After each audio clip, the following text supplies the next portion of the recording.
What's your scariest, most disturbing true story? Recently, a friend and I were swapping our favorite horror movies. We were childhood friends that grew up in the same Detroit suburb. I was thinking about an incident that had happened when I was in second or third grade, 30 years ago. And she says, out of the blue, I don't know if you remember this, but the police started patrolling our neighborhood when we were in second or third grade. Because when I was walking home from school, two men in a blue pickup truck rolled down the window next to me and said, "Hey girl, you need a ride home." And one tried to grab me. I took off running, tearing through yards, and I told my mom, who called the cops and walked with me to the bus stop after that. I confessed that I was thinking about a time when my cousin Sean recently passed away, so he's been on my mind. Also, he was really smart, much smarter than I.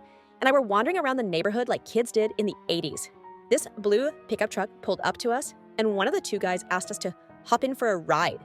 Sean said, "No thanks," and instructed me to sneak into a neighbor's back porch, luckily unlocked, and stay down. I whispered I was afraid we would get in trouble for not asking the neighbor for permission. Not the brightest kid. I would rather die than break the rules, I guess. And Sean goes, "Stay here and hide.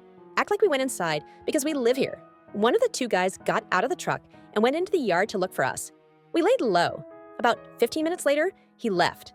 I look back on it now and think, what a close call. We lived near the area of the Oakland County child killer, though in a much poorer neighbor than he targeted, and I've spent the last few nights reading about the case and thinking about that blue truck.